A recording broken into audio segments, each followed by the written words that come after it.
Hello, my name's Jeff Messier. I'm a professor in electrical and computer engineering in the Schulich School of Engineering, and this is module 14 in my computer networks lecture series where I talk about carrier sense multiple access. Now, I've mentioned a few times that we can get an intuitive understanding of how MAC algorithms work by just thinking about how we conduct ourselves in conversation. And we just finished talking about the Aloha MAC algorithm, which is kind of analogous to a toddler that just basically blurts out what they have to say whenever it happens to come into their heads, whether or not they're interrupting.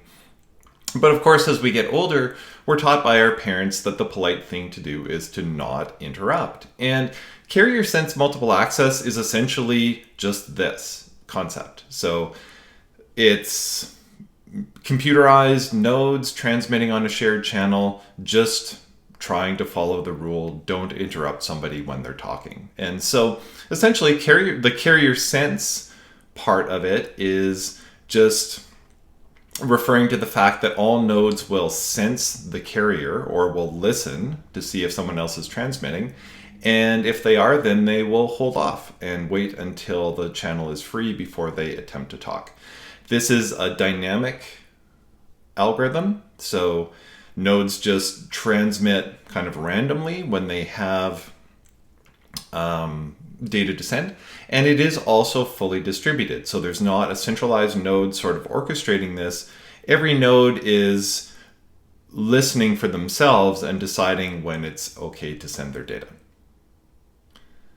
So there are a couple of different versions of CSMA, and I've got an example of a few of them here. The first one is what's known as one persistent CSMA, and this algorithm is such that the nodes sense the channel. If the medium is busy, then it will wait. The nodes will wait until the channel becomes idle, but then they will immediately transmit. And as you can imagine, if there's more than one node waiting to transmit in a busy channel, if they all immediately just jump in with their transmissions afterwards, they will potentially collide. The second version, which avoids this problem, is something known as non-persistent CSMA. And that is where, if a node wants to transmit something and the channel is busy, it waits till the channel is idle, and then it waits an additional random time in order to potentially avoid a collision. And so the advantage of that is that the nodes won't collide immediately after the channel becomes free, but the disadvantage is that it's potentially inefficient. So when the channel becomes free, essentially no one is transmitting because everybody is waiting a random time. And finally, a compromise between these two algorithms is an algorithm known as p-persistent CSMA. And this is basically a combination of the first two. So a node will transmit immediately after a busy interval with a probability of p, and will go into, not back up, this should be back off.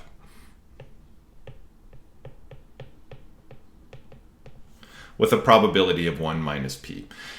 And this probability p is a design parameter for the algorithm. So essentially what happens is a node will listen to the channel. If it's busy, then it generates a random number.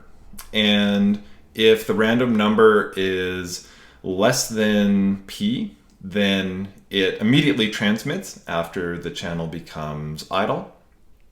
Otherwise, if the random number is greater than p, then it will generate a random backoff time and will transmit after that random backoff time expires. And I guess just as a little bit of terminology, any variant of CSMA that waits a random time after detecting a busy medium is called CSMA with collision avoidance. And so sometimes you see the algorithm referred to as CSMA dash or slash CA.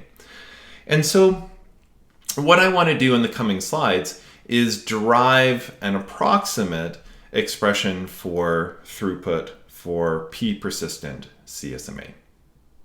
So similar to our approach to Aloha, the first step in deriving a throughput expression for CSMA is to define a vulnerable period.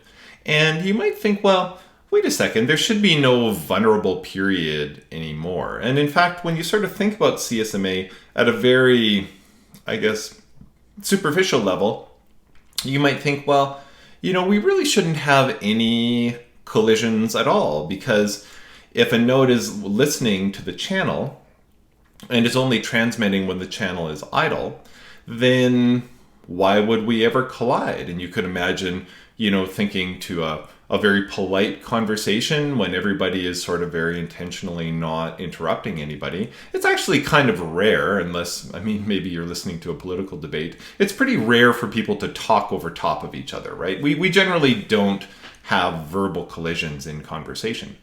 But it turns out that we do have collisions in CSMA, and it's because basically, as we're going to see, the speed of light is too slow for the kinds of networks that we want to design today. And I think this is kind of cool, actually, like when we're done this, because it's pretty neat to be working in a field where light just isn't fast enough. And because light is so slow, it causes us problems. So let's put some details behind this. So the CSMA vulnerable period. So let's consider a situation where we have, let's say, node A, and let's assume we've got a wireless situation, and we want to transmit to, let's say, maybe some node B over here. And all wireless systems have a maximum range, and let's say nodes A and B are separated by that maximum range. And so at some time t is equal to 0, let's say, node A generates a packet and it starts to travel through the channel towards node B. How fast does a wireless signal go? Basically the speed of light. So usually, or often, we represent the speed of light by the letter c, and c is equal to 3 times 10 to the 8 meters per second. And so we generally think of this, light as instant, right? The speed of light is like super fast, but it's not. It is finite, and it takes 1 microsecond to travel 300 meters. So not something that we normally appreciate as humans observing light, but once we start to design networks, particularly the speed of the networks that we're creating these days, this propagation time of light is non-negligible. And so if we imagine another node, wireless node, node C, right beside node B, and node C has data to transmit. And let's say node A has already sent its packet flying through the air. So you can imagine this packet slowly going through the air at the speed of light. C, being a good network citizen, will listen to the channel before it transmits because it doesn't want to interrupt anybody. But it is going to take a certain amount of time, and let me represent this time as, let's just say TP for the propagation time. It's going to take some time, TP, for the packet from node A to reach the ears, if you like, of node C. And if node C is listening to the channel and it's like, oh, I don't hear anything, it could very well start to send its packet, and these two packets could collide. And so essentially, the vulnerable period is equal to the maximum propagation delay in the channel. And usually the maximum propagation delay for a wireless situation anyways is determined by the maximum transmit range. And so once a node starts transmitting, it's not until that node's packet reaches the receivers of everybody else in the network that we know for sure that nobody else is going to transmit. It's possible that another packet may listen and send a packet that would collide with the first packet being sent if this occurs within the maximum propagation delay of the channel. And so is this a serious problem, right? Because you can think, wow, the propagation delay is so slow, must not be that big a deal. So a wireless signal has a propagation delay of 333 nanoseconds per 100 meters, or 1 microsecond per 300 meters, however you want to think about it. And let's say our data rate, R, is 600 megabits per second.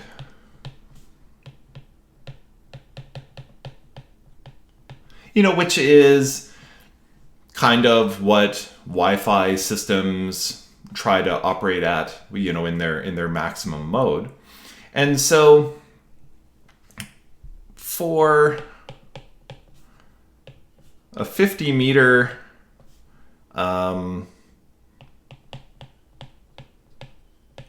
transmit region, at this data rate and at the speed of light, 200 bits are sent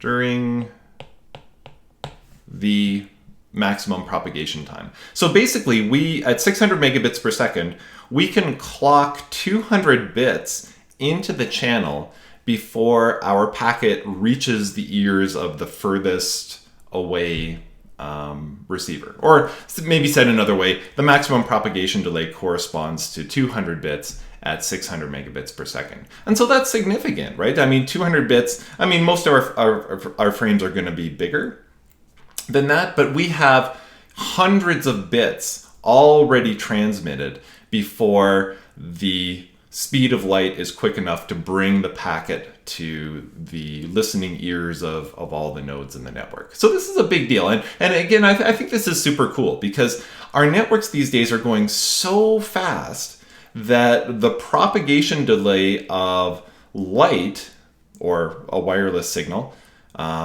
is basically a problem. If the speed of light was faster, we wouldn't have as many collisions as we do in a CSMA network. So I think that's pretty neat. Okay, so now we're ready to write an approximate expression for CSMA throughput, and I'll explain why it's an approximation as we get into it. I'm going to define throughput, we're going to work with normalized throughput in a similar way to how we approached the Aloha problem. And I'm going to define normalized throughput for CSMA as the time we spend actually transmitting useful user data, which I'm going to define as the duration of the frame, or TF, divided by the total amount of time it takes us to successfully deliver this frame. And so the denominator is of course going to be equal to TF.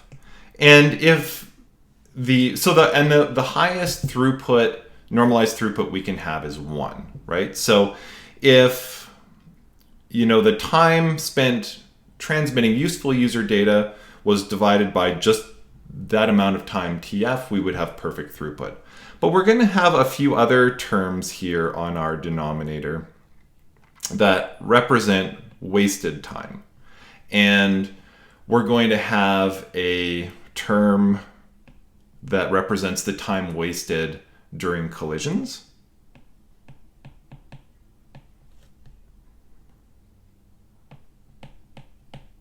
Maybe spent colliding. And then the second way we can waste time is to just not be transmitting in the channel at all. So an example is when, we're listening to the channel, and then, for whatever reason, all the users or all the nodes that want to transmit decide to all go into backoff. The channel in that case is idle when it doesn't have to be. And that represents wasted time in the shared channel as well, because we could have been using that channel to send the next user data packet. So time idling. And I'll represent the time spent colliding as T subscript COL, and the time spent with the channel in idle as T idle. And what I'm going to do next is we're going to derive average expressions for the time we spend in the channel with collisions, or spent with our packets colliding, plus the time we spend not using the channel at all because we're all in backoff. So to start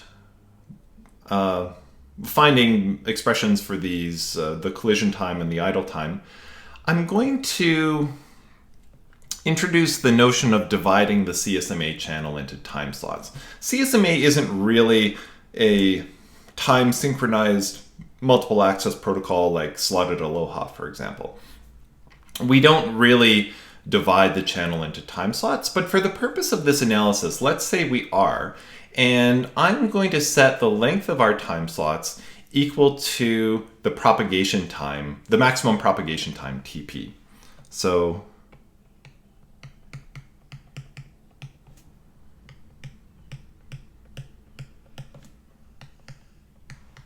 and again, I'm going to put time slots in quotes, because the protocol doesn't really do this. We're just doing this for our analysis.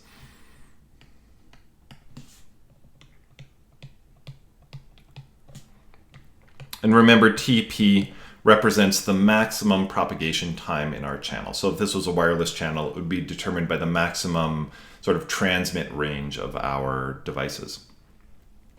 So let's start by determining the probability of capturing the channel. And when I say capturing the channel, I'm referring to the scenario where one and only one user transmits a packet and is not interrupted. And so the reason why we use the term capture is because most packets that we transmit are much longer than the propagation delay.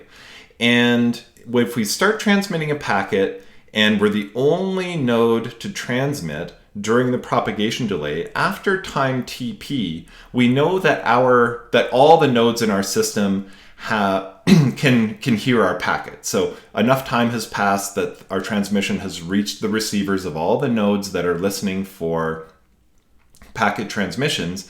And if nobody has interrupted us during TP, during that propagation time vulnerable period, then we're guaranteed to have full access to the channel until we're finished transmitting our entire frame. And that's because once all the nodes can hear us, they're not going to interrupt us, because CSMA forces them to listen to the channel, and if they hear somebody transmitting, they're not going to transmit also. And so that's why we say that we capture the channel, because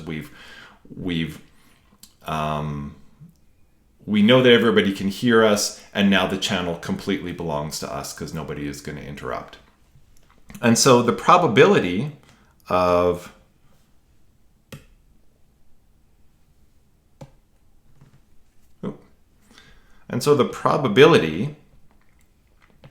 capturing the channel is basically equal to the probability that only one node transmits during the vulnerable period. But we have up to n nodes. So we can say only node 1 transmits, or only node 2 transmits, or ... all the way up to only node n transmits. Because these events are mutually exclusive, we can sum the probabilities.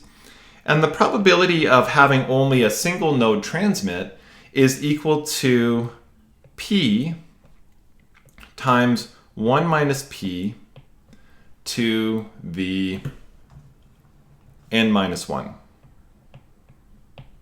Remember, this value of p is a design parameter in our protocol.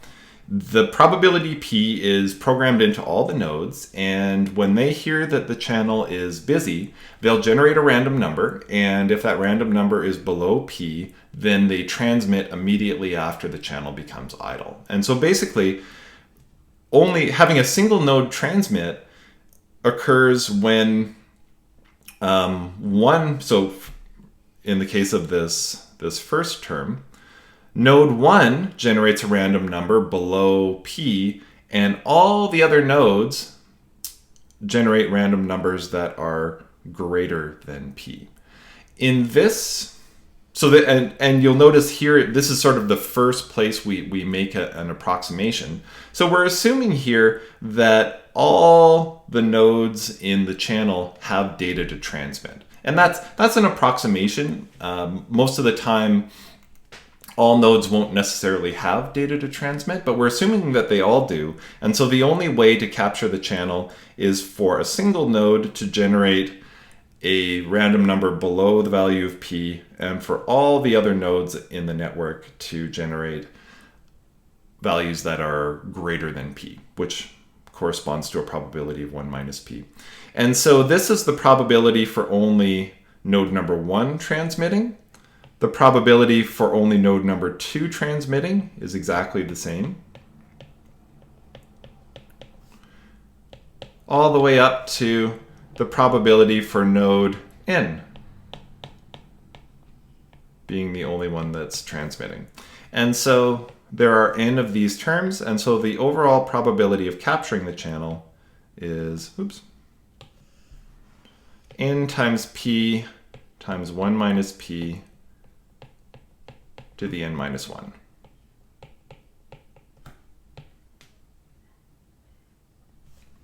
So our next step is to determine the probability that the channel is idle, and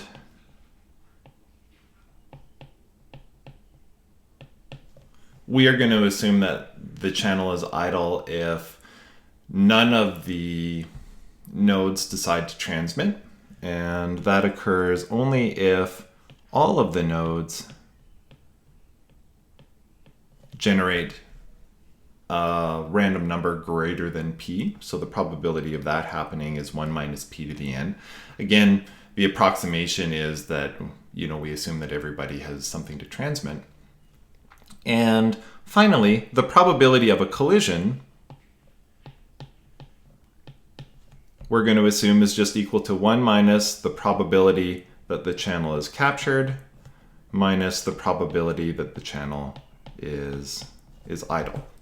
So we're implicitly assuming here that the only 3 scenarios, the only 3 states we can have in our channel is a node has successfully captured the channel is idle because everybody is in backoff, or we are in collision.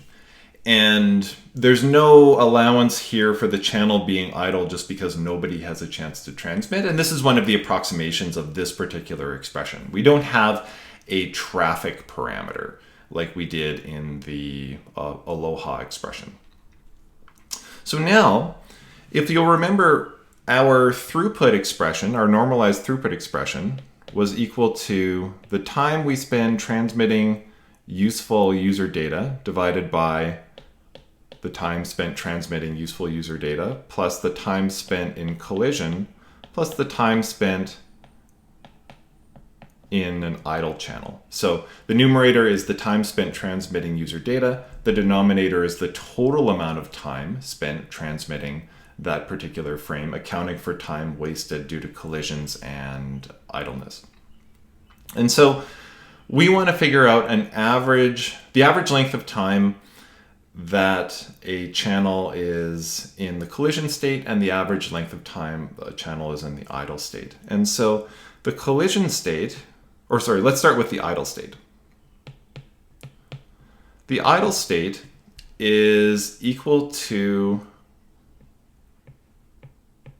our propagation delay time slot multiplied by the expected or average number of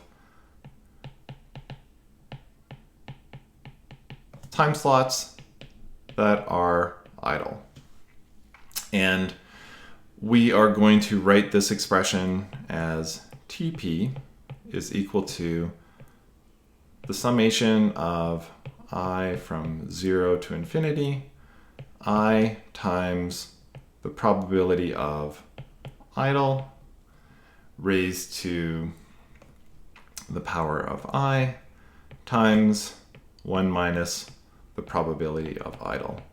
And if you've watched my ARQ module, you'll see that this expression is somewhat reminiscent of our ARQ expression. So we're assuming that the channel can be idle for 0 time slots, 1 time slot, 2 time slots, 3 time slots, and so on. And each number of time slots is multiplied by a probability value. And so this is equal to Tp times 0 times the probability that we're idle for 0 slots plus Tp times 1 times the probability that we're idle for 1 slot, and so on. And then this probability is equal to 1 minus p idle. This probability is equal to p idle times 1 minus p idle, and so on. So that's where we're getting that expression from. Again, this is an approximation because we're assuming that once we're in the idle state that we just keep on being idle until we're not idle anymore. It would be possible for us to be idle and then transition directly to a collision, for an example, but we're kind of ignoring that in this expression. And when we determine the average time that the channel is idle, we're just assuming that we have just a bunch of consecutive idle events in a row. Again, an approximation, but this approximation is still going to allow us at the end of the day to sort of look at sort of how CSMA behaves in particular relative to Aloha. And, I would say at this point, this is in many ways the art of doing engineering analysis. So all analysis to some extent requires approximation, and the art of the analysis is to determine, or the science is to determine how much approximation is appropriate. The more we approximate, the simpler our expressions get and the more kind of intuitive sense they make. But of course, the more the error occurs. Because I'm doing this analysis for the purpose of teaching, I'm being relatively liberal because it's going to show us the kind of the characteristics that we want to see from the perspective of understanding CSMA. But if you were developing an expression to determine the actual throughput of a CSMA-based wireless system, let's say, you would want to sort of revisit a lot of these approximations. So now the average time wasted for collisions is also going to have a term that is the expected or average number of collisions. And if you'll remember, the time term in front of this expected value for the average amount of time spent with the channel in the idle state was equal to Tp. So the value of these fictional time slots equal to the propagation delay. However, the time that we waste when we collide is actually equal to the full frame time. So the penalty of a collision is quite a bit larger than the penalty of the channel being idle. And so if you think about it, like within this analysis, we've divided our channel into these propagation delay size time slots. For each time slot, the users that want to transmit will generate their random numbers. If nobody gets a number below the P threshold, then they all wait. So the time is wasted, but then we assume that as soon as the next propagation time slot comes along, they regenerate those numbers, and then it's possible that somebody might be able to use the channel at that point. So we just sort of, we progress in chunks of time equal to TP. However, when a collision occurs, what happens is one node starts to transmit. And once a node is transmitting, it can't tell if a collision is occurring. So we're assuming implicit in this that our channel is half duplex. You can send or you can receive, but you can't do both. And this is the case with most Wi-Fi systems. And so once you've decided to transmit your frame, you turn your ears off and you just transmit. You just talk. And you can't tell if anybody else is transmitting. You're just hoping that your frame goes through. And if another node senses the channel within that propagation time vulnerable period and thinks the channel is idle, it starts to transmit as well. And it can't tell, once your frame arrives at its receiver, it can't tell that that frame is being transmitted in the shared channel because its receiver is off as well. And so basically, when a node wants to transmit, they plug their ears and they start talking. And if a collision occurs, and then they're going to keep on transmitting for the entire duration of the frame. They won't listen to the channel again until their entire frame has been transmitted. And so if a collision is occurring, those two nodes are just going to keep on talking, and a whole frame time is wasted. And as we're going to see, that makes collisions a lot more expensive than idle time periods. But just to follow the same reasoning as we did with the idle channel expression, this is just equal to the sum of I is equal to 0 to infinity, I times the probability of collisions raised to the I times 1 minus the probability of collision. So now at this point, we're going to simplify our expressions, and we're going to use the same identity that we used back in the ARQ module. So the summation from I equal to 0 to infinity of I times p to the I is equal to p over 1 minus p squared, as long as the magnitude of p is less than 1. And so this allows us to write the average time spent in idle state as TP times P idle over 1 minus P idle. And the time spent in collision as TF times P collision over 1 minus P collision. And if we define the ratio,